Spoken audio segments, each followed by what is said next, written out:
마태복음 7장 7절부터 12절 말씀을 교독하겠습니다. 저와 여러분이 한 절씩 교독합니다. 마태복음 7장 7절부터입니다. 구하라 그리하면 너에게 주실 것이요 찾으라 그리하면 찾아낼 것이요 문을 두드리라 그리하면 너에게 열릴 것이니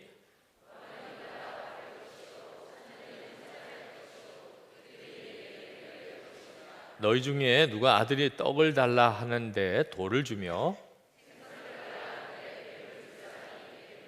너희가 악한 자라도 좋은 것으로 자식에게 줄 줄 알거든 하물며 하늘에 계신 너희 아버지께서 구하는 자에게 좋은 것으로 주시지 않겠느냐.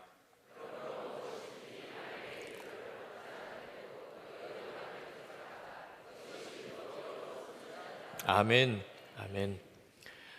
우리가 오늘 집회에 왔지만 사실은 기도하러 왔습니다.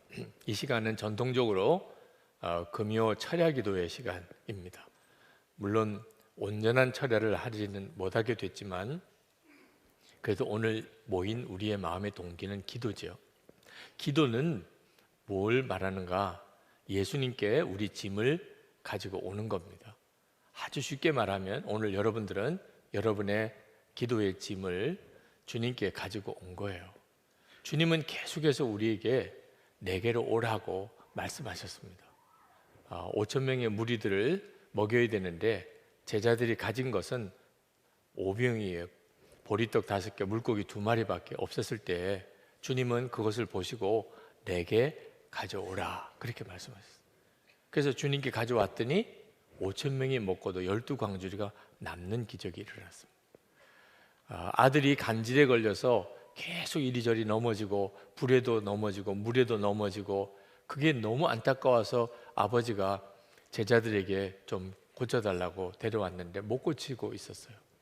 그때 예수님께서 그를 내게 데려오라 그렇게 말씀하셨어요. 그리고 주께서 그를 깨끗하게 고쳐주셨어요. 주님께 가져오는 거예요. 그게 하나님의 계획이고 주님은 우리를 깨끗하게 하십니다. 수고하고 무거운 짐진 자들아 다 내게로 오라. 주님이 말씀하셨어요. 오늘 우리가 그래서 수고하고 무거운 짐을 가지고 주님께 온 겁니다. 그게 기도예요. 주님이 우리에게 하시려는 일은 참 놀랍습니다. 교회도 저는 주님께 맡깁니다.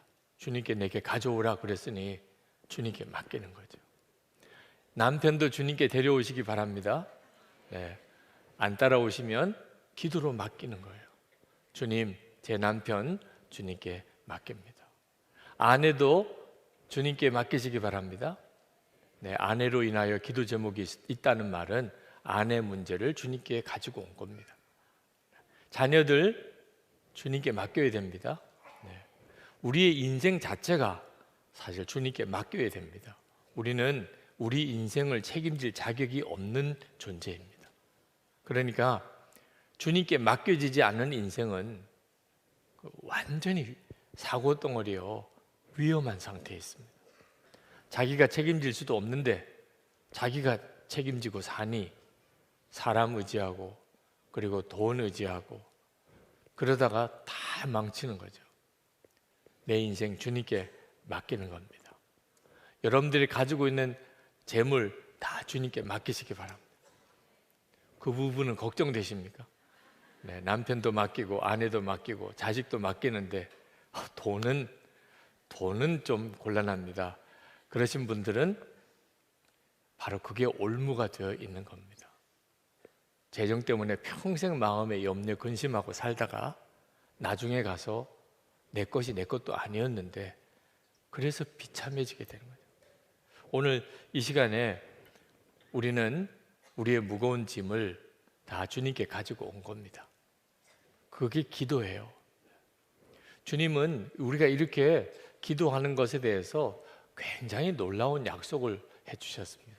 그렇게 주님께 가지고 나오면 주님이 다 해결해 주시겠다.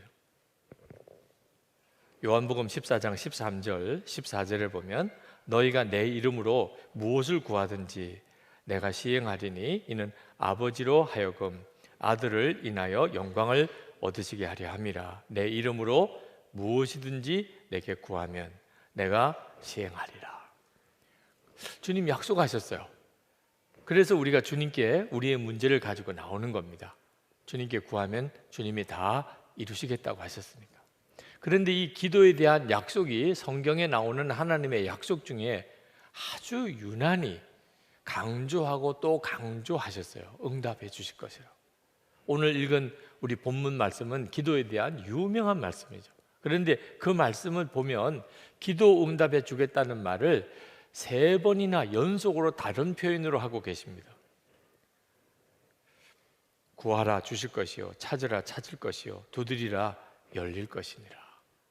그리고 다시 한번 또 이 세 반복을 다시 한번 조금 다른 표현으로 하십니다. 구하는 이마다 받을 것이요, 찾는 이마다 찾을 것이요, 두드리는 이에게 열릴 것이라.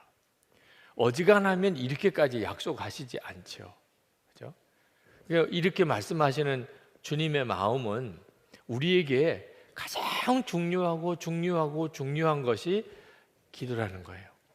하나님이 우리에게 주신 가장 놀라운 복, 그 모든 은혜 중에 하나만 딱 꼽으라고 하면 기도를 말해도 될 정도로 그렇게 중요하다는 것입니다. 철로역정에 보면 주님이 기독도에게 열쇠를 하나 줍니다. 너 어려운 일이 생기면 이 열쇠로 다 해결받으라. 이 기독도가 천성을 향하여 가는데 거기 아블론이라는 마귀 대장을 만나서 감옥에 갇혀버립니다. 감옥에 갇혀서 하루를 지나고 이틀을 지나고 사흘을 지나고 나흘을 지나고 너무너무 답답한 거예요. 그때 이 기독도가 주님이 나에게 주신 열쇠가 있지. 힘들고 어려울 때 그 열쇠를 쓰라고 하셨지.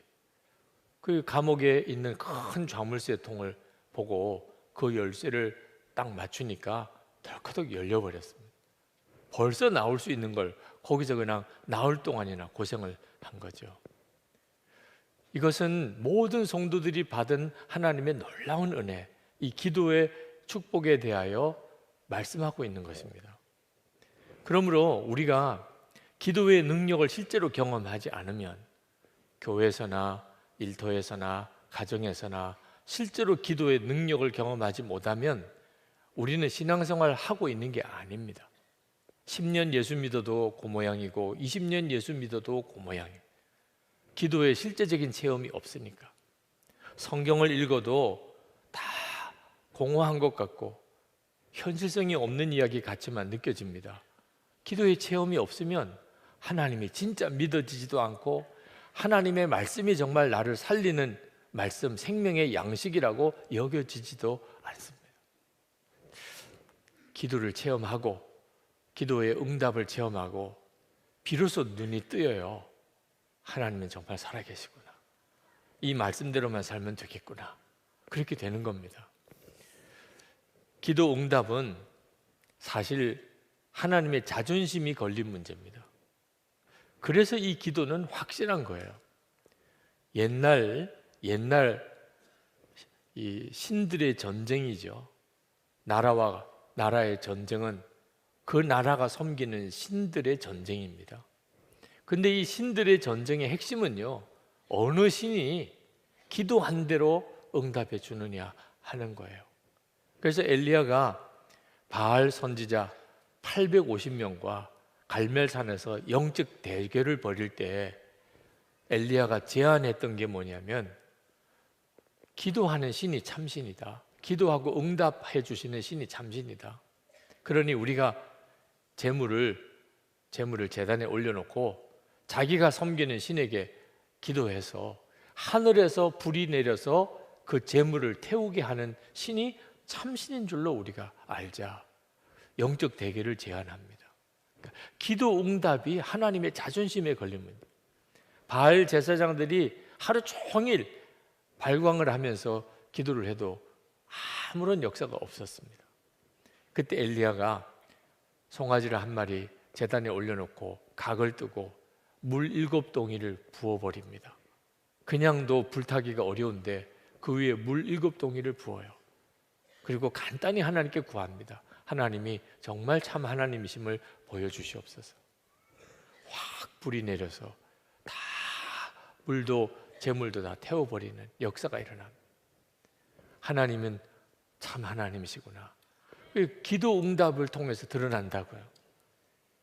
그러니 기도 응답은 너무나 확실한 약속이죠. 예수님은 반드시 우리가 기도하면 응답된다는 것을 우리에게 확실하게 믿게 해주시려고 하나님이 아버지라고 언급을 하십니다. 9절에 보면 너희 중에 누가 아들이 떡을 달라 하는데 돌을 주며 생선을 달라 하는데 뱀을 줄 사람이 있겠느냐? 너희가 악한 자라도 좋은 것으로 자식에게 줄 알거든 하물며 하늘에 계신 너희 아버지께서 구하는 자에게 좋은 것으로 주시지 않겠느냐? 여기서 하나님이 아버지라고 하는 언급이 나옵니다.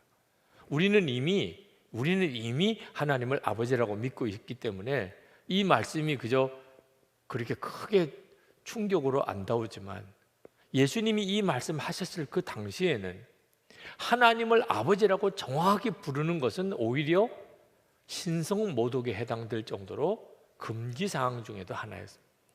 구약 선지자들이 하나님을 아버지라고 표현한 것이 있긴 합니다만 하나님을 아버지라고 정확히 부르기는 못했습니다. 예수님이 십자가에 달려 죽게 된 죄목 중에 하나가 하나님을 아버지라고 불렀다는 것입니다. 그런데 예수님은 당신이 하나님을 아버지라고 부르신 것뿐만 아니고 우리들에게도 하나님은 우리의 아버지라고 말씀하셨어요. 그것은 예수님이 하나님의 아들이심을 그대로 보여주시는 거죠.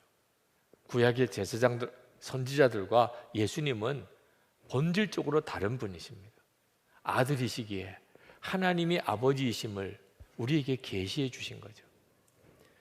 하나님이 아버지라고 하는 말은 어찌 응답을 안 해주시겠느냐는 뜻입니다. 아들이 아버지에게 뭘 달라고 그러는데 어찌 응답을 안 해주시겠느냐. 제가 참 어려운 문제로 기도원에 올라가서 기도를 해야 될 만큼 그렇게 힘들었던 때가 있었습니다. 기도원에 올라가서 큰 기도원 예배실에 들어갔는데 무릎을 꿇고 하나님께 구하는데 기도가 안 돼요. 기도할 제목은 너무너무 많은데 기도가 안 됩니다. 너무너무 답답한 가운데 있다가 주기도문에 기도를 드려야 되겠다. 무엇을 구해야 될지 어떻게 구해야 될지 모르겠는데 그저 주기도문으로 기도를 해야 되겠다. 그래서 하늘에 계신 우리 아버지요, 그렇게 시작을 했는데 그리고는 더 이상 기도도 못했어요. 아버지요, 아버지요, 아버지, 아버지 몇 번을 울면서 아버지를 불렀는지 모르겠어요. 그냥 눈물이 그냥 펑펑 쏟아지면서 아버지, 아버지, 아버지, 아버지. 그게 기도의 모든 것이었고 그 기도가 열리면서 더 이상 구할 것도 없다는 생각이 들었어요. 하나님이 내 아버지시면 구할 것도 없어요. 이젠 갑자기 그렇게 답답한 문제들, 정말 절망적인 그런 형편이 싹 다 해결이 되는 겁니다. 하나님이 아버지시면 충분하지 뭐, 그런 생각도 들었습니다. 하나님이 아버지시라고까지 말씀하시면서 주님이 우리에게 기도는 확실히 응답된다는 겁니다.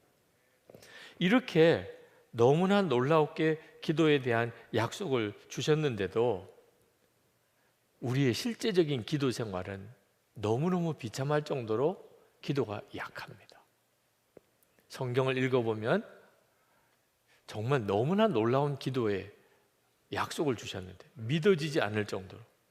그런데 실제로 그런 엄청난 기도의 약속을 받고도 기도를 안 하는 우리는 또 보통이 아니죠. 네. 그런 약속을 받고도 기도를 안 해요, 우리는. 그러니 참 답답한 일입니다. 왜 이렇게 됐죠? 여러분, 기도의 이 엄청난 약속을 오늘 처음 들으신 것도 아니고 그동안 신앙생활 하면서 들었던 수많은 설교 중에 기도에 대한 약속에 대한 말씀을 어찌 뺄 수가 있겠습니까? 그런데도 왜 기도가 안 되지요? 기도가 힘들고 왜 기도가 그렇게 답답하고 왜 기도가 그렇게 안 되나요? 우리에게 알게 모르게 기도의 좌절이 굉장히 많이 쌓여져 있기 때문입니다. 기도한다고 다 되나? 기도해도 안 되던데 우리 속에 또 하나 굉장히 강하게 형성된 믿음입니다. 말씀이 약속해 주시는 이 엄청난 약속에 반해서 우리 속에 아주 무섭게 기도에 대한 불신이 있습니다. 그래서 이제 더 이상 기도할 힘이 안 나는 거예요. 진짜 기도하면 하나님이 다 들어주신다고 믿어지면 사실 이렇게 고생하고 애쓰고 피곤하게 살 이유가 없지요. 그죠? 우선으로 기도하는 거죠. 사실 기도는 우리의 삶의 모든 문제를 풀어주는 하나님의 완전한 구원입니다. 근데 문제는 믿어지지가 않는 거예요. 기도는 또 하나의 수고일 뿐입니다. 그렇게 고생하고 힘들게 일하고 또 기도도 해야 되는, 기도는 우리에게 또 하나의 짐이 되어버렸어요. 여러분, 이걸 해결해야 합니다. 오늘 이 밤에 여러분의 마음속에 하나님이 주신 이 기도의 약속이 여러분의 것이 완전히 되고, 기도가 기쁨이 되고, 기도가 구원이 되고, 기도의 능력이 여러분에게 있게 되기를 축복합니다. 이 기도의 불신, 기도의 좌절이 어떻게 해결되지요? 우리가 기도에 대한 하나님의 약속도 알아야 하지만 기도는 어떻게 응답이 되는지에 대한 영적인 원리도 정확히 알아야 합니다. 무턱대고 기도만 하고 하나님 왜 이루어 주시지 않나요? 그렇게 하면 기도의 좌절에서 극복할 수가 없습니다. 약속은 엄청난 약속을 받았지만 실제로는 아무것도 누리지 못하고 살게 되는 거죠. 하나님께서 왜 모든 것을 다 하실 수 있으면서도 꼭 우리 기도를 통해서 역사하시려고 하실까? 우선 그 점을 정확히 알아야 합니다. 왜 기도를 안 하면 안 되는 건가? 하나님은 왜 꼭 기도를 그렇게 하게 하시고 역사하시는 건가? 가장 중요한 이유는 하나님과 친밀한 교제의 눈이 뜨이게 하기 위해서 그렇습니다. 역사는 하나님이 하셨다. 그걸 우리에게 분명히 알게 하기 위해서. 기도하지 않고 되어진 일은 하나님이 하셨다고 인정 안 하니까. 우리 스스로가 그렇게 생각하니까. 그러니까 기도하고 된 일은 와, 하나님이시구나. 그 일이 응답된 것도 중요하지만 하나님이 내 기도를 들으시는구나.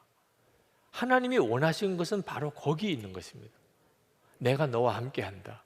내가 너 기도를 숨소리조차도 내가 다 듣고 있어. 이걸 우리에게 알게 하려고 하심입니다. 빌립보서 2장 13절에 보면 이런 말씀을 하셨어요. 너희 안에서 행하시는 이는 하나님이시니 자기의 기쁘신 뜻을 위하여 너희에게 소원을 두고 행하게 하시나니. 기도는 어떻게 이루어지는가에 대해서 정확하게 성경이 말해주고 있는 겁니다. 여기에 이 말씀에 보면 너희 안에 계신 이는 하나님이시니, 우리 안에 하나님이 계십니다. 근데 그 하나님이 어떤 일을 이루시려고 하세요? 당신의 기쁘신 뜻을 위하여.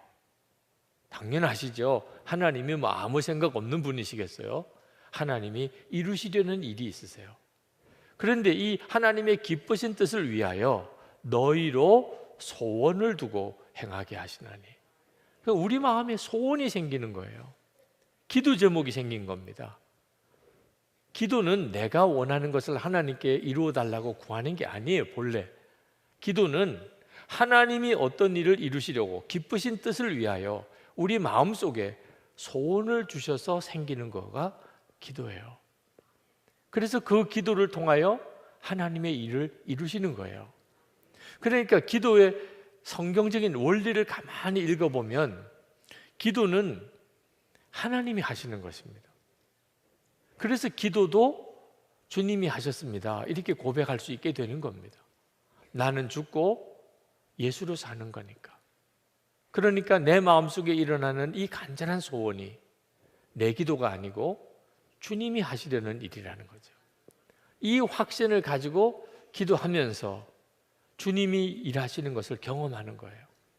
그런데 주님이 이처럼 어떤 일을 이루시려고 계획을 하셨어도 우리가 기도를 안 하면 이루시지 않아요. 에스겔서 36장 35절부터 보면 하나님께서 황폐한 이 예루살렘을 다시 이제 회복시키시려고 계획을 세우십니다.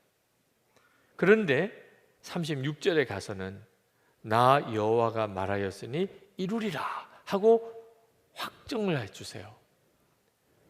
그런데 37절에 가서 그래도 이스라엘 족속이 이같이 자기들에게 이루어 주기를 내게 구하여야 할지라 이런 말씀을 하십니다. 여러분, 이젠 정확하게 하나님의 마음을 읽어야 돼요. 하나님이 다 이루실 거예요. 그리고 하나님이 계획도 다 세우셨어요. 그런데 꼭 우리 기도를 쓰시려고 하세요. 이유는 38절에 그리한즉 그들이 나를 여호와인 줄 알리라. 이게 하나님이 원하시는 거예요. 그러니까 하나님이 우리에게 기도를 통하여 그렇게 일하시려고 하시는 이유는 하나님이 계획하신 일을 하시려는 겁니다. 그러니까 하나님이 계획하시는 것을 붙잡고 기도해야 돼요.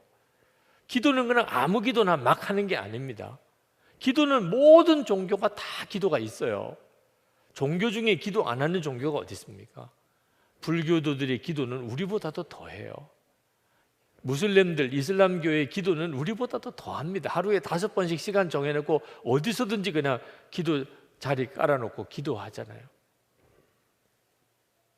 우리 예수 믿는 사람의 기도와 다른 종교, 무속인들도 기도하고 심지어 무신론자들도 기도하는데 무슨 차이가 있는 거죠?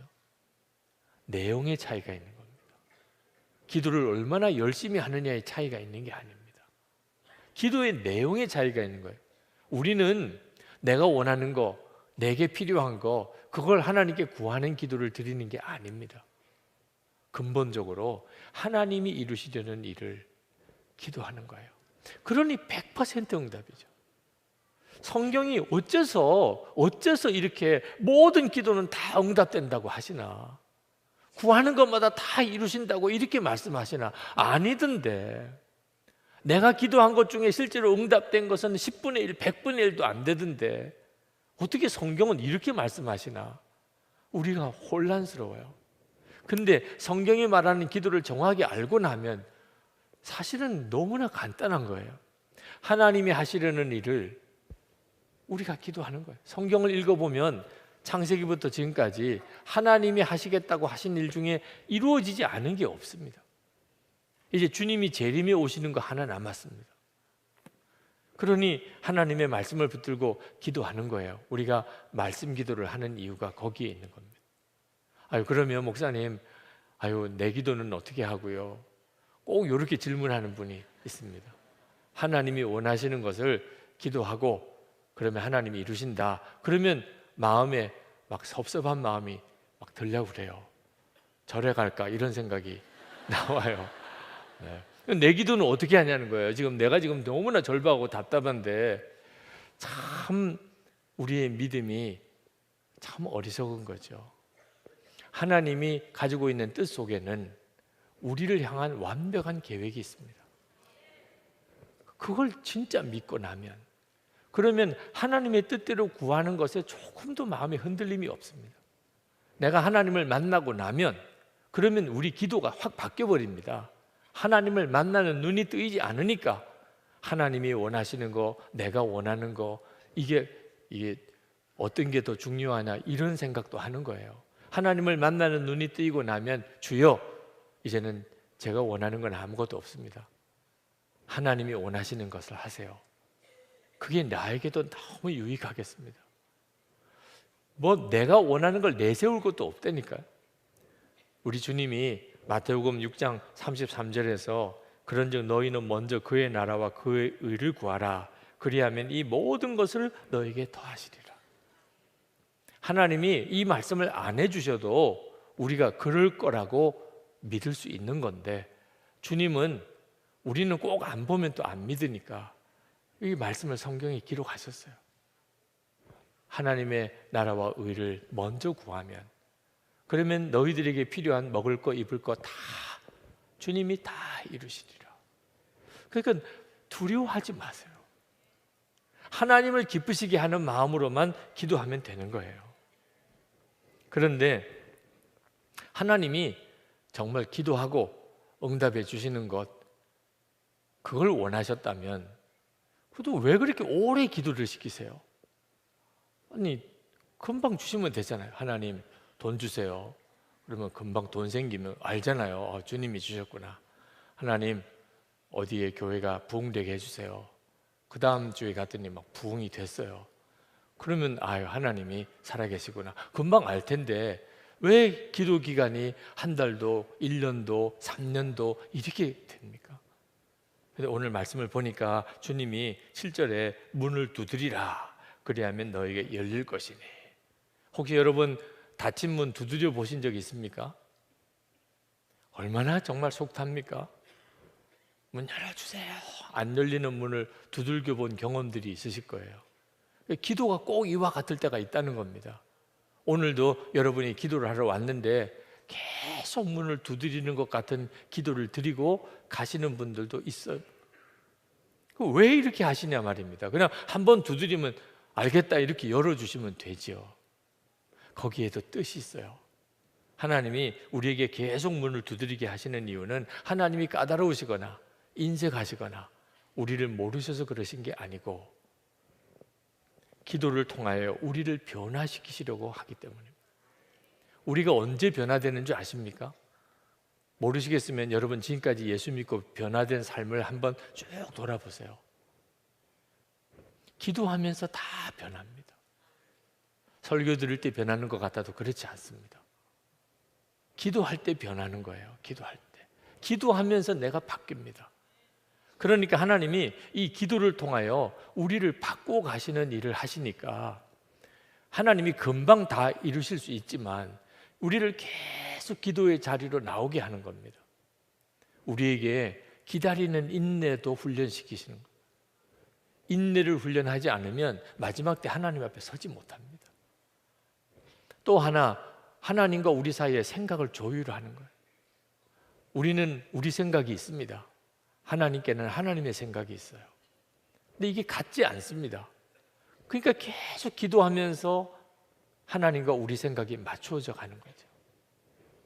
그게 바로 기도예요. 기도하고 또 기도하고 기도하는 중에 기도가 달라집니다. 어떤 젊은 집사님이 그런 고백을 하더라고요.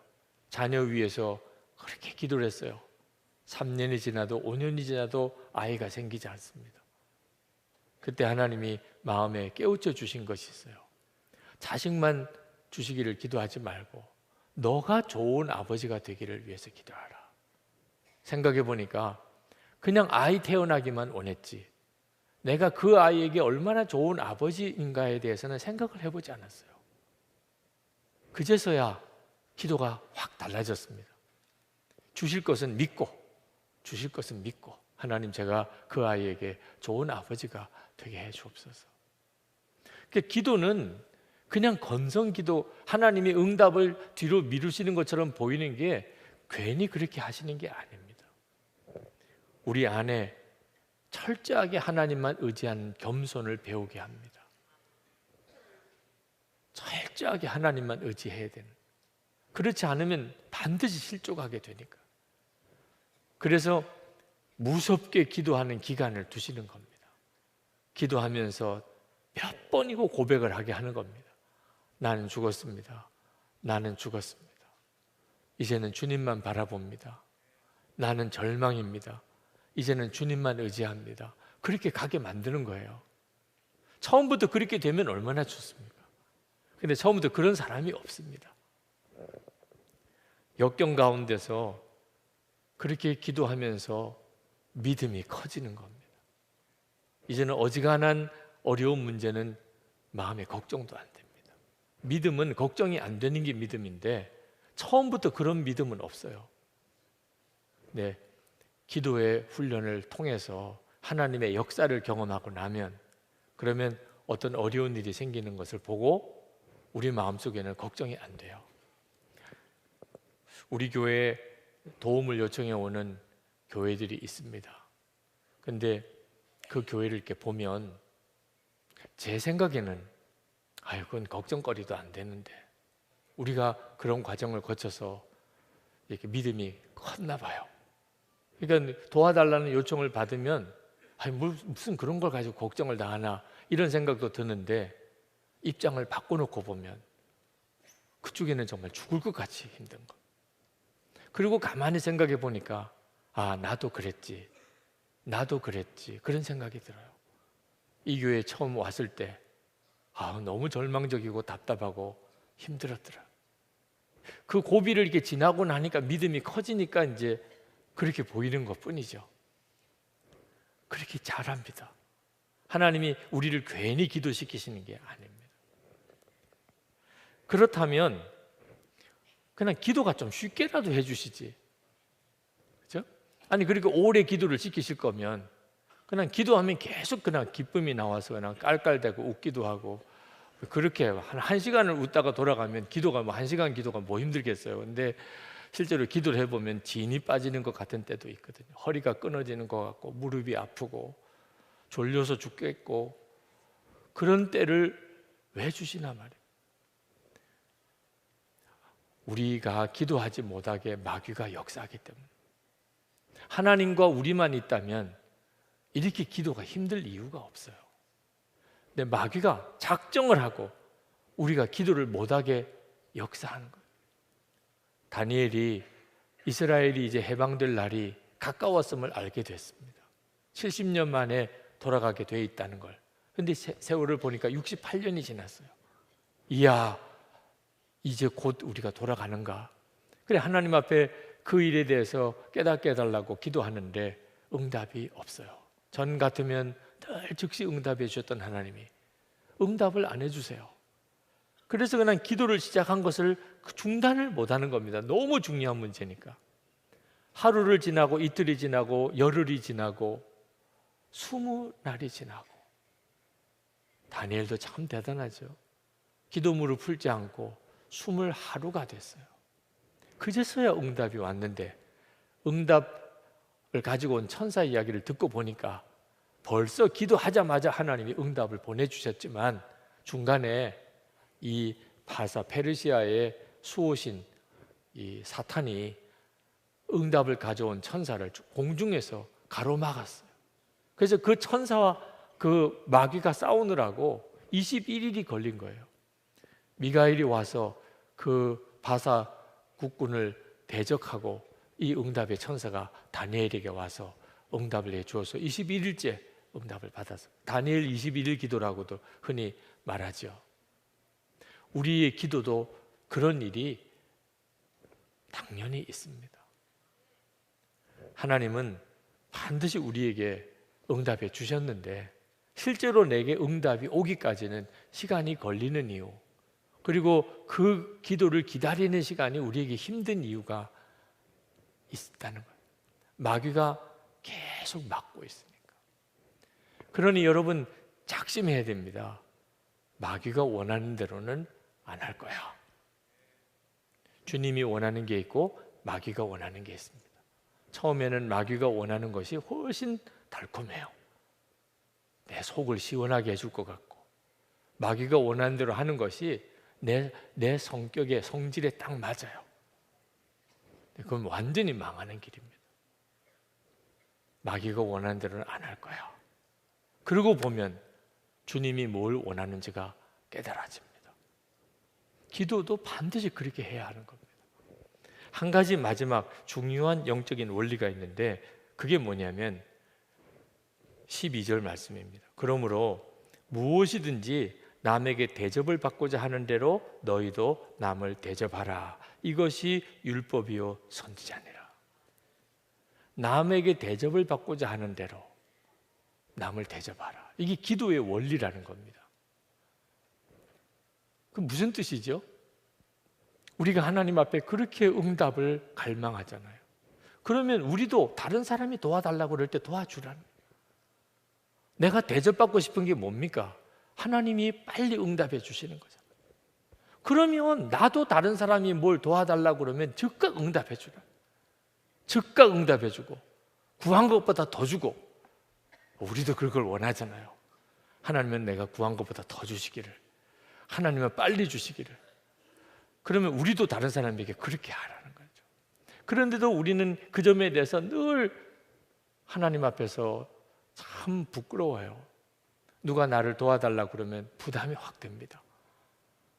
도와줘도 도와줄까 말까 계속 생각하다가 그쪽에서 그냥 피똥을 쌀 때까지 그렇게 뜸을 들이다가 겨우 도와주고, 처음부터 그냥 확 도와주면 얼마나 좋아요. 우리가 남을 도와도 또 그렇게 도와요. 그것 정말 해결해야 합니다. 대접받고자 하는 대로 우리도 남을 대접해야 합니다. 이건 굉장히 중요한 원리예요. 우리 교회가 건축 문제 때문에 어려움을 겪을 때, 그때 건축비 상환 자체를 못해서 100억이나 밀렸어요. 건축은 했는데 그만큼 건축비를 건축회사에다가 줘야 되는데 100억을 못 주고 있어요. 또 이거 마무리를 다 하려면 또 100억이나 더 있어야 어지간히 이 예배당을 마무리를 할 것도 같아요. 그런데 일본에 있는 형제교회 예배당 마련하는데 20억이 필요한데 15억까지는 겨우 마련했는데 5억이 모자란다는. 우리는 도울 방법이 없어요. 그런데 그 교회, 일본 교회가 너무너무 다급한 문제에 빠져 있는 상황에 있을 때 그냥 기도만 할 수도 없고, 그럴 때 마음에 우리가 이왕 100억 빚을 졌는데 5억 빚을 더 지고 그리고 그 일본에다가 도와주면 일본 교회는 예배당 마련하지 않겠나. 우리는 100억에서 105억 빚이 늘었지만 어차피 못 갚을 100억, 우리 힘으로는 어차피 못 갚을 100억인데 거기다 뭐 5억을 덧붙인다고 그래서 뭐 달라질 것도 없을 것 같더라고요. 제 어리석은 생각에는 그런 생각이 들더라고요. 계산이 안 되니까, 100억이라는 돈이 얼마나 많은 건지 계산이 안 되니까 그냥 제 생각에는 그런 생각이 들었어요.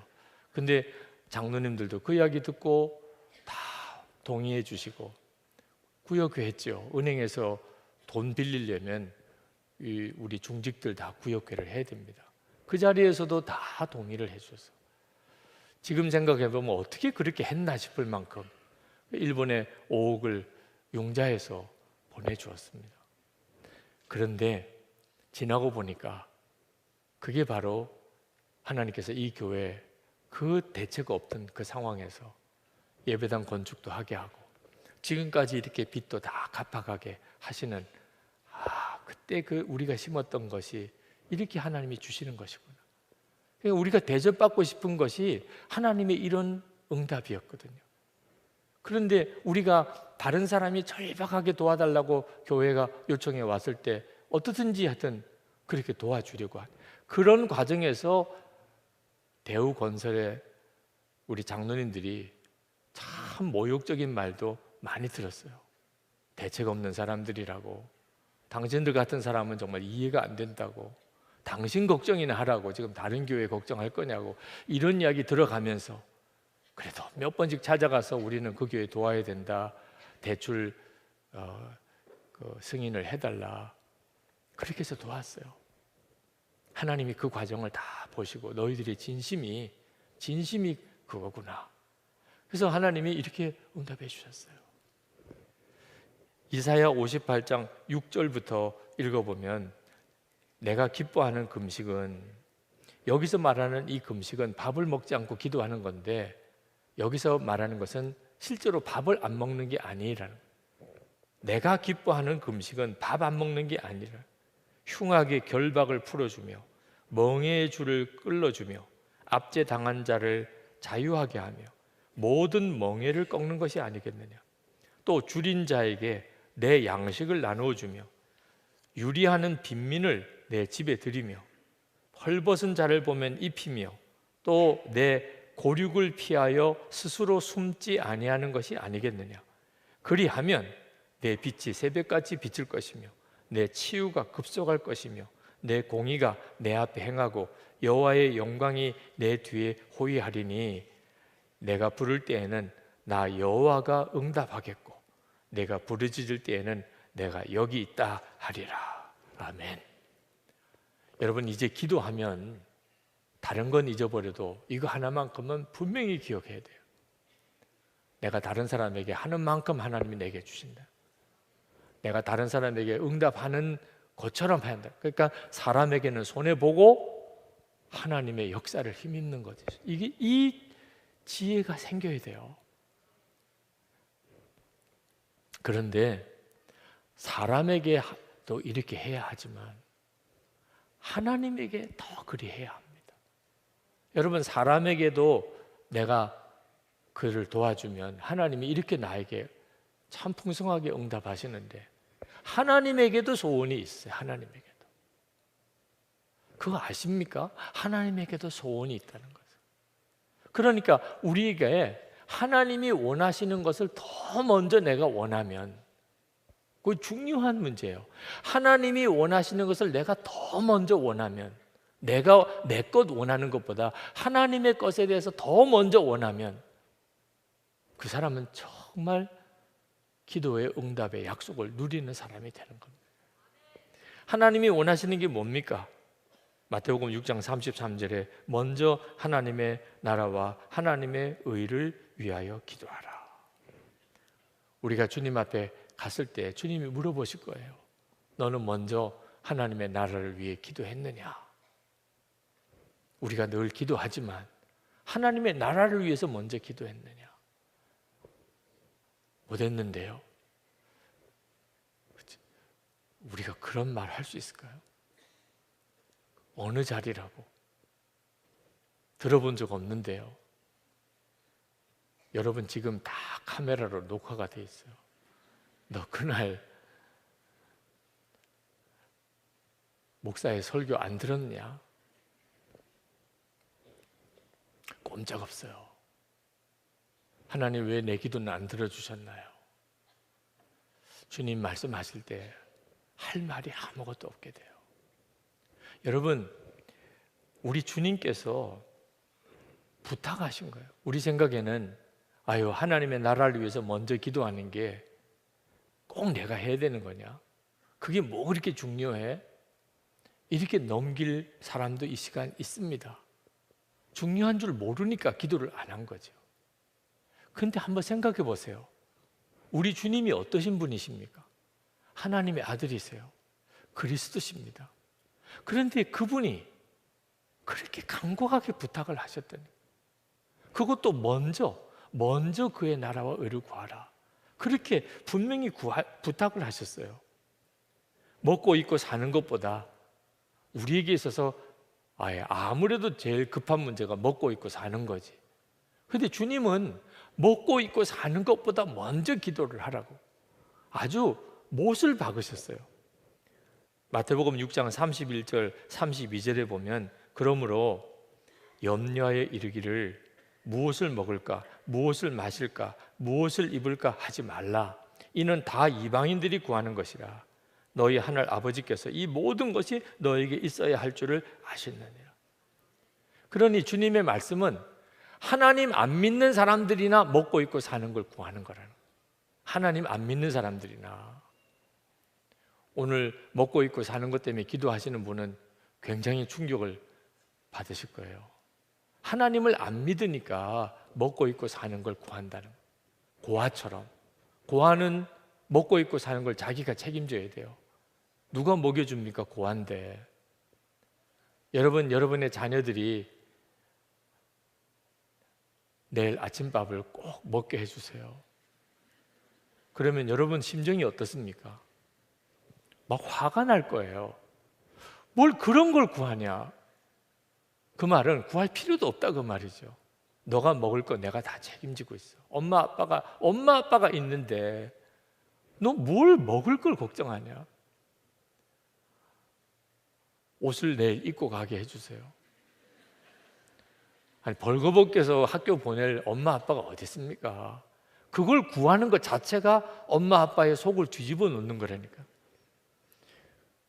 마치 엄마 아빠가 없던 아이처럼 생각한다는 뜻이니까. 그러니 여러분, 우리가 먹을 거 입을 것을 위해서 염려하고 기도하는 것을 들을 때 우리 하나님이 우리의 형편과 사정을 아시니까 하나님도 참 마음을 누르고 들으시는 거지. 하나님의 속은 정말 뒤집어지는 거죠. 너 어떻게 자식 없는 아이처럼, 부모 없는 그런 자식처럼 그렇게 구하냐? 너 거지냐? 너가 고하냐? 여러분, 주님이 이렇게까지 말씀하시면서 하나님은 아버지시다. 그러니 먹을 거 입을 거는 구하지 않아도 돼. 그렇게까지 말씀하시면서 주님이 말씀하시기를 하나님의 나라를 위해서 구하라. 하나님의 나라가 이루어지기를. 우리 가정에서, 우리 교회에서 하나님의 나라가 이루어지기를. 하나님이 우리와 함께 계심이 드러나기를. 제발 예수 안 믿는 사람, 믿어도 믿음이 없는 사람, 가족들, 교인들, 이런 사람들, 세상 사람들 주변에서 나보고 하나님 계신가 봐. 저 사람 저렇게 하는 거 보니 하나님 진짜 계신가 봐. 어떻게 저렇게 사랑이 많아? 어떻게 저렇게 용서할 수 있어? 어떻게 저렇게 사람이 풍성해? 어떻게 저렇게 기쁠 수 있어? 어떻게 저렇게 감사가 넘치지? 우리는 하나님의 나라를 증거하는 거예요. 주님이 역사하시는 대로 살면. 우리 주님이 원하시는 것은 너가 먹고 있고 잘 되는 것은 걱정하지 마. 그건 다 내가 원하는 거야. 너는 꼭 하나만 해줘. 하나님의 나라, 하나님의 의를 제발 좀 그걸 위해서 살아. 그렇게까지 말씀하셨다니까요. 우리가 이 사실에 눈이 뜨이면, 하나님을 바라보고 하나님의 나라에 눈이 뜨이고 나면, 그러면 더 이상 이제는 구할 것도 없어요. 하나님 아무것도 안 주셔도 돼요. 아무것도 안 주셔도 됩니다. 그렇게 하게 됩니다. 너무 엄청난 걸 보았으니까. 여러분의 하나님이 부으시는 은혜가 지금 여러분이 누리는 것보다 비교할 수 없이 크세요. 기도에 있어서 그렇습니다. 기도하면 반드시 응답된다. 하나님의 나라, 하나님의 뜻을 위해서 구하면 하나님이 하실 것이니까. 하나님이 또 주신 기도 제목이니 그건 100% 이루어지게 되는 거죠. 이 원리를 따라 기도해 나가기를 시작하면, 그러면 기도의 강력한 용사가 됩니다. 폴 트루니의 의사이기도 하고 기독교 카운셀러이기도 한 이분이 그런 말씀을 했어요. 부부 사이에 대화가 잘 되는 부부라면 어떤 역경이 와도 능히 견뎌낸다는. 그리고 내 말을 귀 기울여 들어줄 친구가 두세 사람만 있어도 어떤 어려운 형편 속에 살아도 그는 얼마든지 이겨나갈 수 있다고.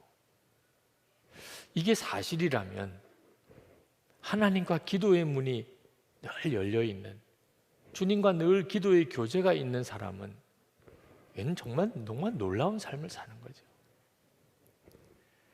세계 최초로 에베레스트 산에 등반한 에드먼드 힐러리, 1952년에 그가 첫 번째 에베레스트 산에 도전을 했었는데 실패를 합니다. 그가 첫 번째 시도에 실패하고 어느 모임에서 연설을 부탁을 받고 그가 나가서 지도의 에베레스트 산을 이렇게 가르치면서 그가 외쳤어요. 너 에베레스트 산아, 너는 나를 실패하게 했지만 그러나 나는 반드시 성공할 것이다. 너는 이미 더 이상 성장이 없지만 내 꿈은 계속해서 자라고 있기 때문이다. 그래서 그 다음 해 1953년 5월에 그가 세계 최초로 에베레스트 산에 등반하게 되죠. 유명한 일화죠. 근데 여러분 자신이 지금 한없이 부족하고 모자라고 나이도 많이 들었고 그리고 이제는 몸도 옛날 같지 않고 무슨 재력이 있는 것도 아니고 내가 이제 무슨 큰일을 하겠어, 이런 생각이 있으신 분들, 여러분 기도는 달라요. 기도는 숨 거둘 때까지 기도의 능력은 모든 사람에게 공평하게 주어져 있습니다. 기도의 능력이 계속해서 커가는 것은 정말 황홀한 일입니다. 우리 주님이 주시는 이 기도의 약속을 다른 사람이 소유하고 우리는 박수만 치고 살 일이 아닙니다. 오늘 이 시간에 여러분의 마음속에 하나님, 제가 하나님이 그토록 강조하고 강조하셨던 이 기도하면 응답해 주신다 하시는 이 약속을 붙잡고 하나님의 나라를 위해 또 우리나라와 민족을 위해 한국 교회를 위해 제가 섬기겠습니다. 오늘 제가 기도의 능력을 얻는 시간이 되게 해 주옵소서. 기도합시다. 우리 찬송 같이 부르시고 그리고 합심해서 기도하고 그리고 개인적인 기도 시간 계속 갖겠습니다. 예수님 목마릅니다. 우리 그 찬양하겠습니다.